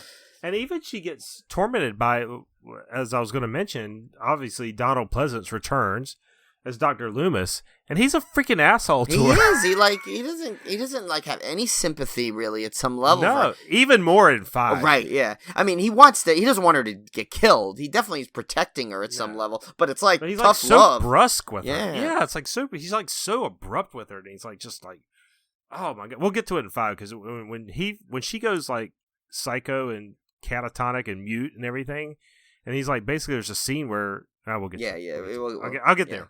Spoiler. But anyway, spoiler. Speaking of Dr. Loomis, he was badly burned in Halloween 2, so he's still got scars on his face, and there's the infamous it looks like an egg on the side of his face, and they ended up removing it. It looked so bad early in the movie that they ended up changing it. Yeah. So, or he snuck out and got plastic surgery off camera. Yeah, whatever. But his makeup changes between 4 and 5. It's pretty funny. But anyway, one of the many things you pick up on in the commentaries, because they dwelled on it. Yeah, I don't blame them. All the mistakes. So yeah, really bad makeup job on him. But of course, Dr. Loomis returns, and Michael goes after Jamie. Now, let's get back to this freaking mask, because the mask in part 4 is basically hey, let's take the mask from Halloween and remove all defining characteristics and just make it this blank slate. And what's with the hair? Yeah, there's one scene where the hair is blonde. Yeah, because they couldn't get they got the wrong mask, or they couldn't get the mask or something. They had to do a reshoot or whatever. There's actually a sequence where you can see that the hair is blonde. Yeah, but it's got this, I don't remember if it's puff 4 and to I it. think it's in 4. Oh, yeah, it's got this puff to it. I can't remember if it's 4 or 5, but there is one scene where it's not even the right hair. Yeah, I know. I can't remember either if it's 4 or 5, because both of them are equally horrible. But this one, I said he looked. I wrote this in the notes. He reminded me of Johnny Carbone in Goodfellas with this that big whoof over his head, like the perm or something. I'm like, and what I don't understand is the Halloween 4 mask. If you look at the poster, looks really cool. Yeah, what happened? Like it's dead on. Like the Halloween 4, go look at the Halloween 4 movie poster. That mask is badass. That is not the mask that's in the movie. No, I don't know what happened. And and just the way he walks in the movie, and just the way he does everything is just not the same. It just looks off. It looks almost like I almost expected them to do pull a Roy and Friday the 13th 5 would not really be him. And be some weird I don't know, can't even think about it, but it was so different of a Michael Myers, and it's just it was played. George Wilbur did the Michael Myers in Halloween 4, and obviously it just wasn't the same. Yeah. And supposedly he's a really nice guy. I was reading of something that apparently he said, during the scenes, he would take his mask off just so he wouldn't freak out Danielle Harris. Yeah, they had interviews with him on the disc, and he just seemed like super, super nice guy. Now, I feel bad. I bashed him, but yeah. No, I mean, it's not that he did a bad job. It's just that you can't replicate what was done in the first film, in the first 2 films, really. It was just different. It was just a different take on the character, and it seems kind of funny to say that for a character that doesn't do anything but kind of walk around and kill people, but it does matter. Yeah, it never says a word, never has any kind of even Jason, he didn't speak, but he would have these motions, especially the Kane Hodder kind of developed that turning or the head tilt or something. It's this Michael Myers literally is just think about it. He was originally called The Shape because he had no defining characteristics. He just kind of walked like a zombie kind of through. But even this, it's that mask just looks so it actually it became infuriating after a while. Actually, and what's scary is this isn't even the worst one yet. No, this is not the worst. We're getting there. But anyway, this one also introduces, we'd be remiss in introducing Ellie Cornell as she's Rachel. Great. Yeah. Who is Jamie's... I guess foster sister, I guess, right? Foster sister? Yeah, I guess that's what you would be the best description. They refer to her, it's funny, in 5, they refer to her as stepmother and stepsister, but it's not a step at all. It was foster, because she, her parents were unfortunately killed. Also, a fantastic character for the series, and basically the big sister to Jamie. She kind of acts as the you can almost, I guess she's like the surrogate final girl. Jamie being, if you consider Jamie as the true final girl, right. Rachel is more of the stand-in for the adult, because obviously you can't have there's some things a kid just can't do. Right. So you've got this Rachel character that can kind of take over those responsibilities of being the adult portion of the final girl, I guess, combo, which is Rachel and Jamie. Which had a really good dynamic, I have to tell you. They really, they played well together. They were you could, and it's just both, I think it's just both because want to give them credit where credit's due. They both have really good acting skills. Yeah, they had great chemistry, and they're both great actors, so it just worked. And they even talked about on the DVD how good everybody got along, and they were like real sisters on the set too. So and you can see that on the screen when you watch the movie. Anyway, Michael comes after little Jamie, and we have a whole plot of Michael basically. Various characters getting killed, various body counts, or finding ways to produce body count. And another dog. Yeah, another dog, poor dog. And then you got old Sheriff Meeker, who is tasked with basically protecting the town from Michael Myers. I liked him, by the way. I like that character. This one's kind of interesting, I was about to say, because the town is almost the victim in this one. Because Michael Myers, he's going after Jamie, but nothing's going to stand in his way, and with the addition of the sheriff as the kind of the protector of the town, you almost feel like the town is another victim, right? And he's kind of going out of his way. He was a great character as well. Yeah, and of course it's funny in typical Halloween fashion, he has a slutty daughter. The sheriffs always have slutty daughters in the Halloween franchise for some reason. This one, I think, is this the one that has the really killer sex scene with his daughter in it? Yeah, and she's got the best kill too. The one that she's got the best death, I think, out of all the kills in that. That's the coolest one, I think. she gets kind of impaled with a rifle. It's like, which is pretty classic. I remember that scene being quite titillating as a young 13-year-old. Yeah, and there was actually no nudity in it. It was funny. It was all like, you saw just enough, but not the whole thing. And and it was cool. I still remember that scene was really cool. Remember, because it was the cop was sitting there, and they kept cutting back, and every time you thought the cop was not going to be there or dead or something, he was still alive. Until then, it was like 4 fake outs, I think, and then he finally came out to be that Michael Myers was sitting there, and then you're like, whoa, okay. Yeah, this one, they tried to make a good Halloween movie. They really did. And for the most part, they succeeded. Yeah, a lot of explosions this one had. I would argue this one is as good a sequel as any of the better sequels in the other franchises. Right, yeah, so, it's up there in like I mean, I don't know if it's like Dream Warriors caliber, but it's definitely up there with 4 and 5 of Elm Street, and maybe like 6 and 7 of Friday the 13th, somewhere around there. That's about where I'd put them. Yeah. So we might as well talk about 5 because it's essentially a direct continuation, and you almost have to watch 4 and 5 together. You do. I watch them back to back, actually. It's almost better just watch them back to back because they're so tightly integrated, and they're technically they kind of skip a year too. I mean, the 5 starts right where 4 ends, but then it skips a year, like kind of right after a few minutes. You skip. It's like 1 year later, kind of thing.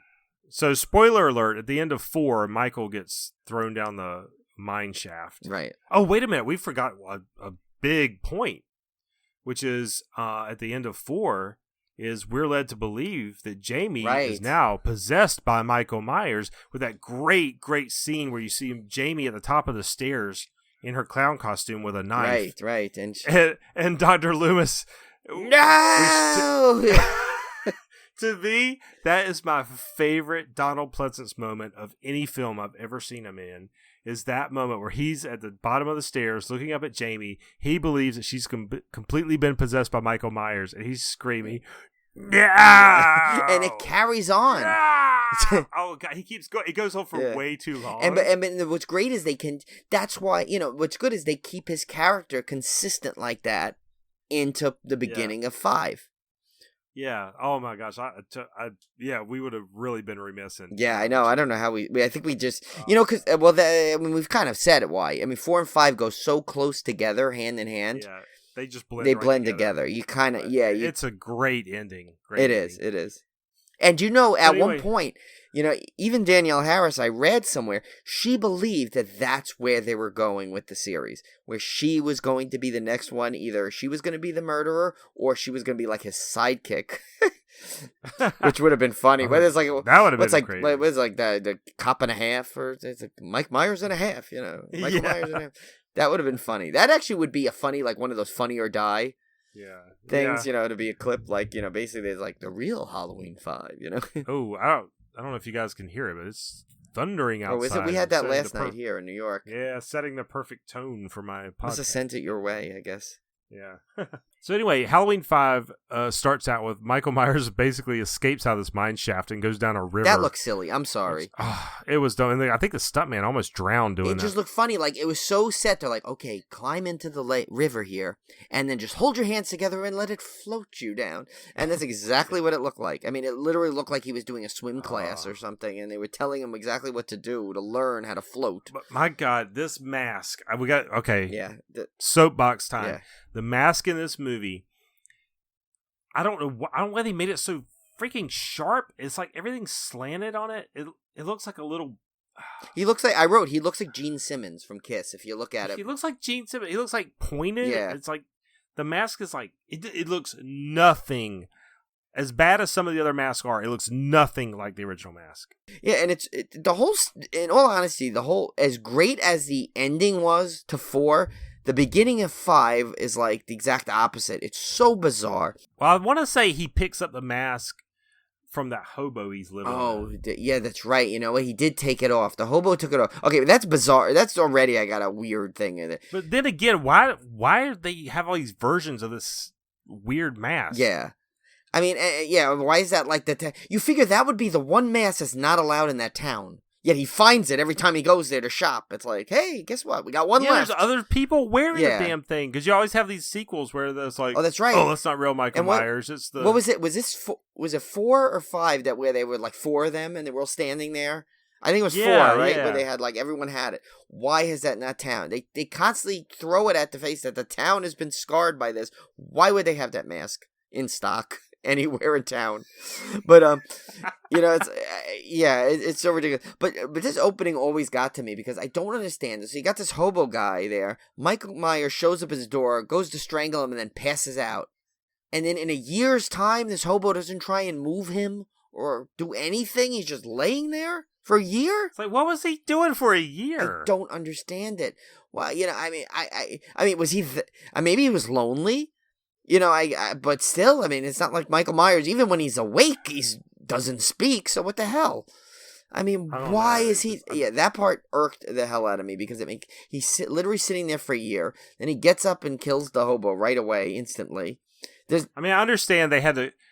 They didn't have to, but I guess they were trying to age Jamie a year, right? And yeah, because it wouldn't make sense for her to. Especially because some of the characters they add into, they just kind of like appear at her. All of a sudden, she's got the sister Rachel has his best friend now that like Jamie is super close to, and even though she hasn't been able to speak supposedly for a year, and Dr. Loomis is now in the care of like this children's hospital, I guess in Manhattan. Oh my god! And the thing is, they kind of. So at the end of 4, you think that Jamie's now evil or whatever, right. But when you cut to 5, it's like, oh, she just went mute. Yeah, and like she just was traumatized and went a little crazy. But it seems like the parents are like afraid of her. They drop a line in there somewhere because remember they're like, oh, you're just afraid, and Rachel says, she goes, no, we're not afraid of you. It's, I'll be right back, and Rachel still seems to be the big sister and totally loves and cares for her little sister, and it's like I guess they realize what she went through, so and she's okay, but it was kind of this is that part where Dr. Loomis goes freaking nuts on her. She's in the hospital bed, she can't talk, she's mute. Well, she can't talk, and he's like, tell me, tell me, and he's like screaming, like, where is he? Like you like the nurse has to pull him off of her and stuff. I mean, it's it's crazy, Loomis. I mean, I guess it's like, he's been through a lot himself. Poor guy. I didn't mind it from a character because he's always been kind of a right. Dick. Let's be honest. That was his character. Right. He's kind of a jack. And it's kind of funny. Like even when he's like, there's always like this hint of him being condescending. Even when people are finally, like just when he's like, he's trying to be like, he's evil. That's pure evil, and he gets these quiet Loomises and then goes into the Loomis. Yeah. So it's like, so he's.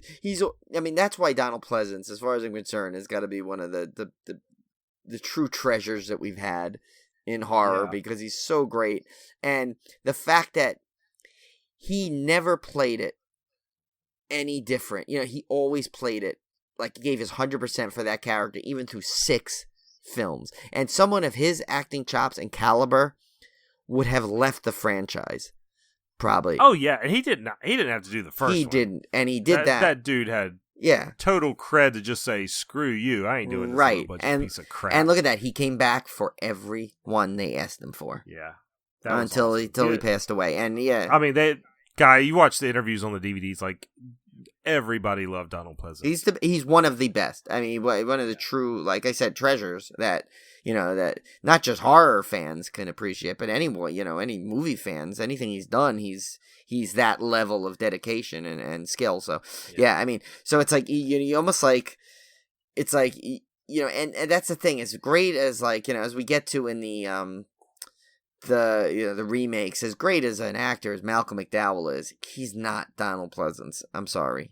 Yeah, and I love Malcolm McDowell. Me too. But yet love him to death. But he's not Donald Pleasance. He's not. And But anyway, 5 is really good. It's a great follow up to 4. Almost reaches the same level, but it falls short. And for my money, the reason it falls short is this next item on the rundown, which is the arrival of the Man in Black.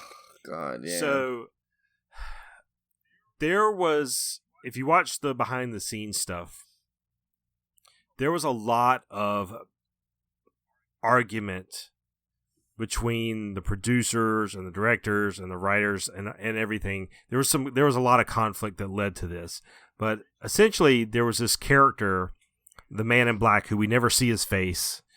Obviously, some evil guy. You only know him from his cowboy boots. Yeah, he just kind of. well, yeah, you never stepping see. off the You bus barely or see whatever. his head, let alone you see the back of his head, because you can see the hat. But has the mark, which will come back in part 6. It's in some vain attempt to try to tie this crap together, which makes no sense. But anyway, and I think the idea was at some point this was going to be a major character, right? Some kind of, I don't know, Michael Myers hunter or ally. See, I some thought sort. he was going to be, when I first saw it, I assumed he was some kind of hunter for him.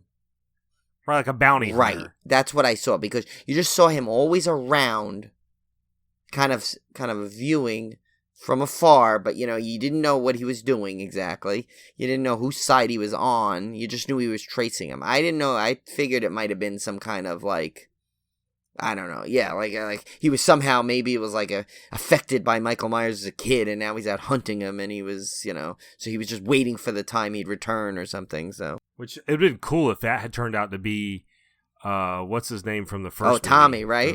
Tommy from the first. Which they movie. do bring back in the franchise in an odd way, but yeah. Yeah, but anyway, long story short, they didn't know what this character was going to be when they put him in the movie. So this basically went nowhere and led to this ending, which was so confusing, made absolutely no sense, where basically this Man in Black busts Michael Myers out of jail and destroys like 30 cops. I mean, I didn't like the bumbling. What was the bumbling cops? I don't know. And they had a theme. They had that little music to them. I don't know what that was.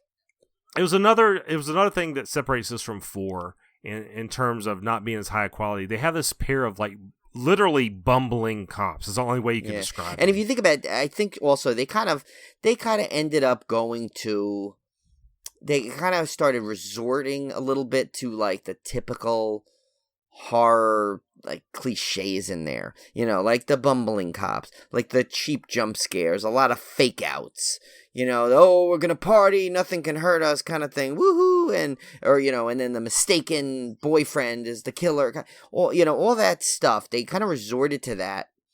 And now granted, you could say, well, the Halloween franchise may have started some of those, but still, the fact that it like came back in this when it seemed like they were really trying to make a really cool storyline, kind of, I think, dropped it, kind of threw the balance off just enough that I think that's why it took a step down, at least for me. Yeah, and you had mentioned before, which we should repeat, these bumbling cops had their own theme song. Yeah. Oh, it's so dumb. I don't know. I guess it's supposed to be comic relief, but you don't need that kind of comic relief in this kind of movie. Yeah, it's funny. Like, it was just so wacky. And there's one scene where they're like one's leaning at the car and the other one's leaning out over him, and he's talking. And Julie was watching it with me. She's like, "Why are they like all like falling over each other, trying to lean out the door?" What? It was just every scene they were in was awkward. Oh my god! And they're playing that game. What was that card game? Yeah, it took you out of the movie. It completely took me out of the movie. But the ending, they basically capture Michael Myers.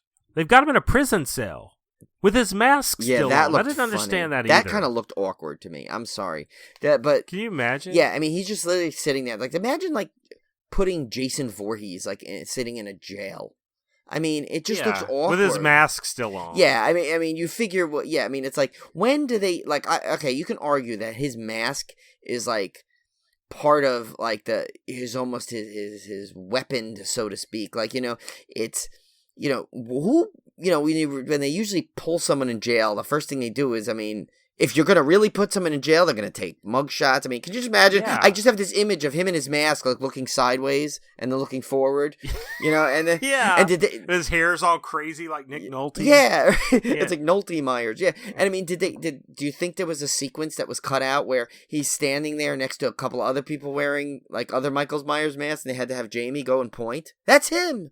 It's like they're taking fingerprints. I mean, it was weird. And then fingerprints. You basically get this. You find out at the end, the the Man in Black has apparently come in, blew open the bars of the jail cell like he was in the Wild West, and he had a stick of dynamite, or had a horse pull off the bars or whatever, and all the cops are dead, and Michael Myers has been rescued. Right. Yeah.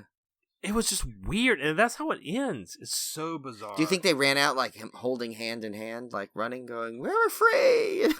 Obviously, they had some kind of idea they were going to follow this up, and then they didn't do it. Yeah.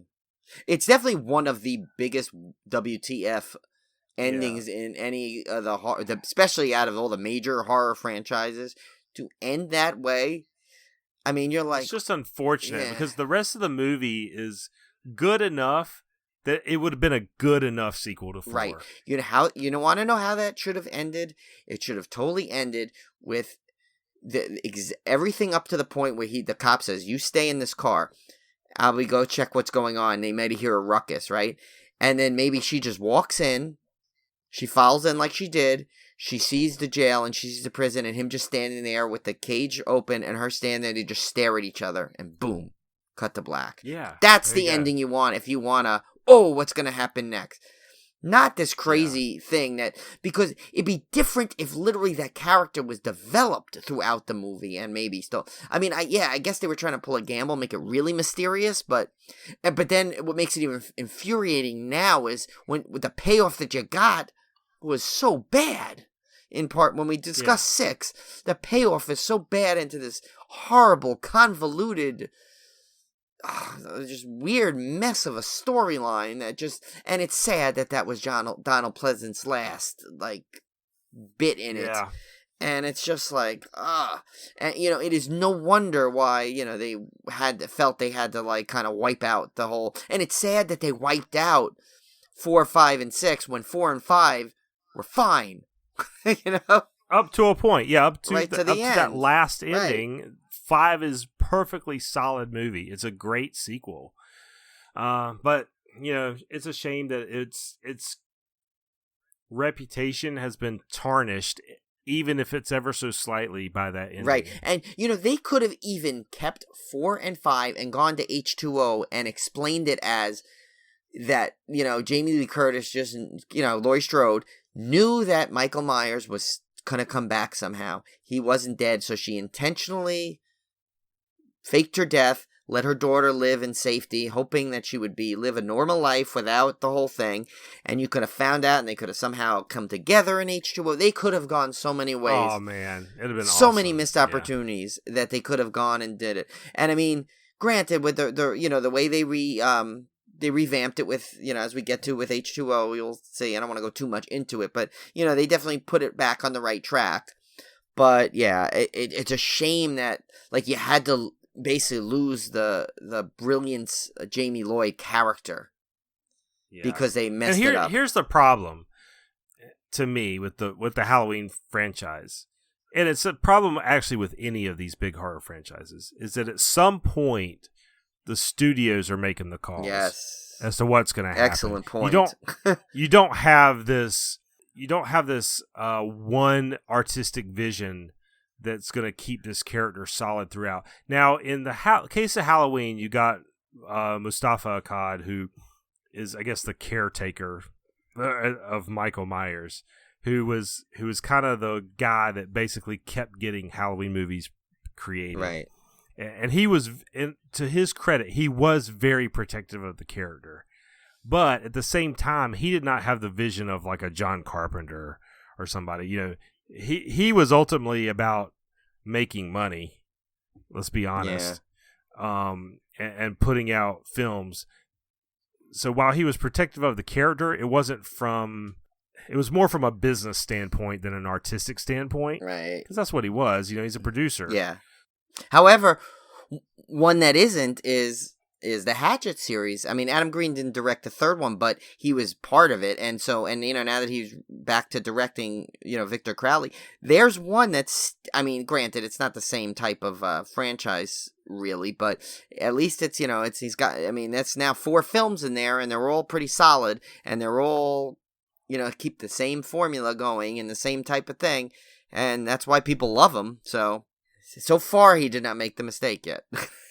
Right, but then again, that's also a much smaller franchise. Very more of a, and this is not a knock. It's a very simple franchise compared to these, to Halloween's. Right. But anyway, still, despite all the flaws, the Halloween series, because of the character of Michael Myers, is my favorite horror franchise. I give it the edge over Friday the 13th just because I love the fact that Michael Myers is unstoppable evil. He has no backstory, at least until we get to Rob Zombie's remakes. He really has no backstory. He was born evil. He is evil. He's unrelenting. He's like a shark. He's going to just kill with no emotion. And I just always love that about the character. Right, and there's really no reason to it. And that's what made me angry with how they turned that, into, when we get to 6, we'll explain that, how they kind of gave him a reason. There was no need for the reason. No. It worked. And that was the very soul of the character, is that he has no soul. Right. That he has no reason. That's the whole point of the character. If you give him a reason, you've just destroyed the spirit of the movie. Right. And we'll get to that too without getting too far ahead of. I think that's where Rob Zombie, for me, screwed up. I don't want to know his backstory and that he had a stripper mom and all. I mean, who cares? That's not. I don't need a reason for it. Yeah, no, he did, and because in the original, it looked like he had 2 nice, clean-cut parents and a nice nice, very residential, very family-oriented neighborhood. And which made it so much more frightening that this cute little kid could become such a monster with just pure evil with no explanation why. To go off on a tangent for a second, I do not understand how there are people that do not get that about horror. That the biggest, scariest things is the unknown and the things that you cannot see. Right.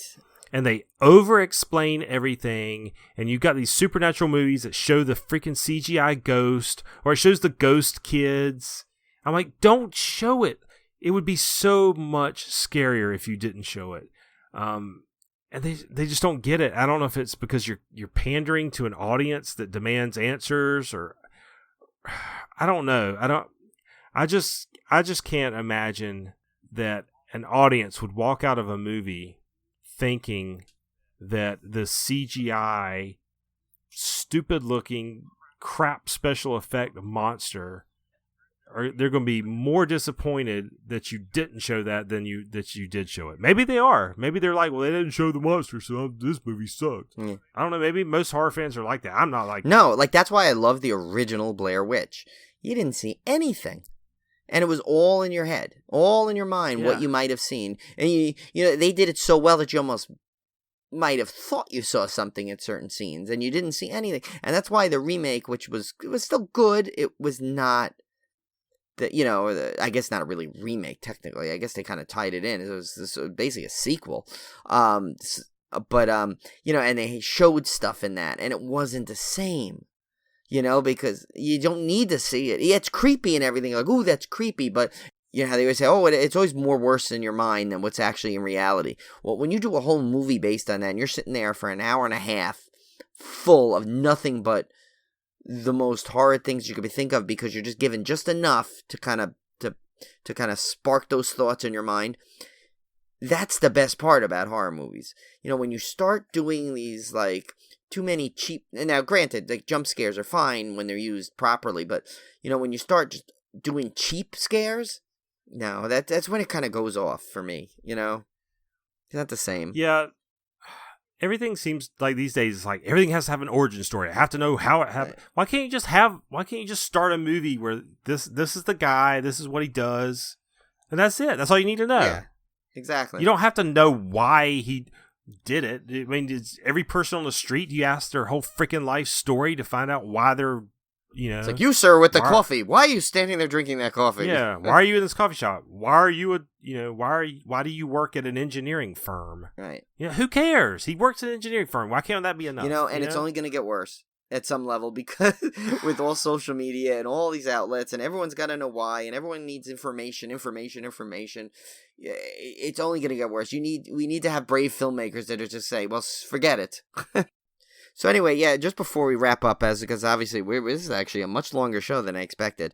But you could see as we love this franchise so much, so we're gonna go in. I just want to end before we go into next week's. I want to end with some really cool facts that I picked up based on specifically 4 and 5. So a little bit of trivia here. There's a sequence in 4 where they just mentioned the girl's name is Lindsay, and she's a friend of Rachel, and she drops them off at the store to get her costume.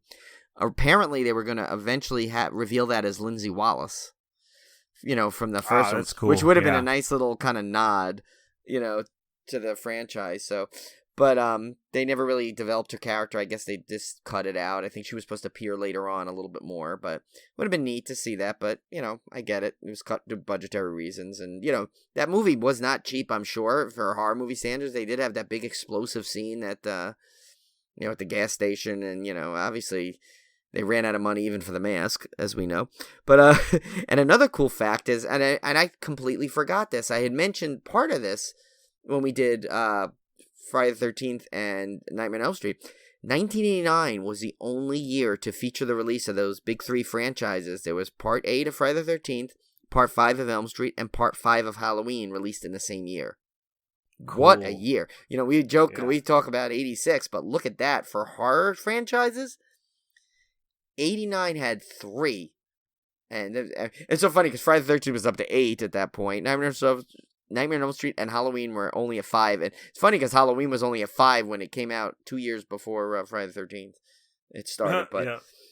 So they were at and also kind of going back to the Lindsay Wallace thing.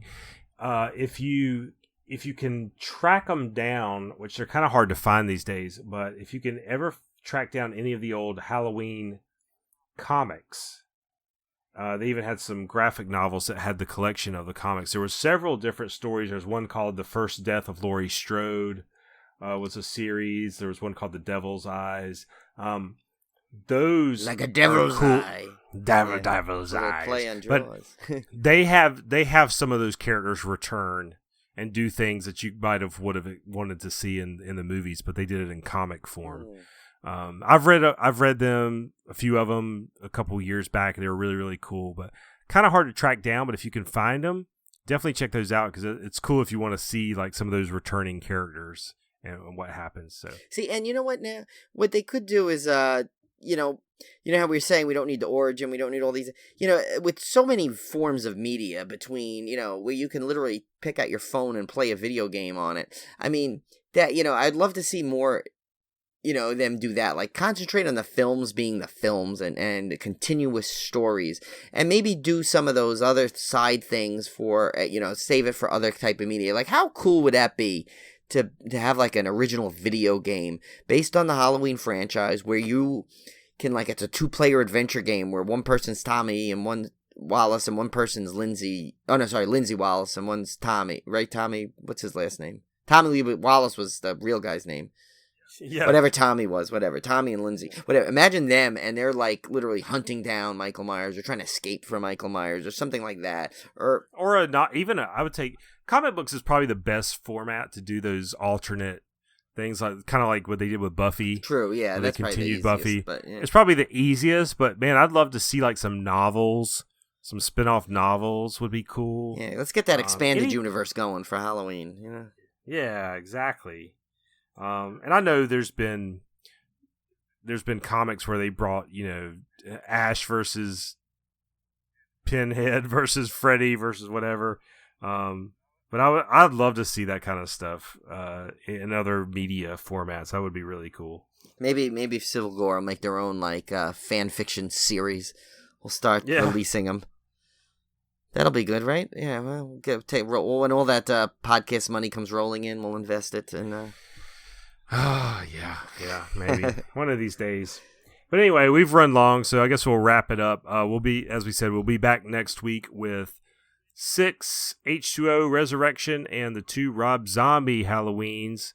So lots more to talk about for Mr. Michael Myers. Yes, and so remember, if you were, I know you're probably sitting there because we're cutting it right in the meat of the franchise, and you're probably sitting there going, "No!" No!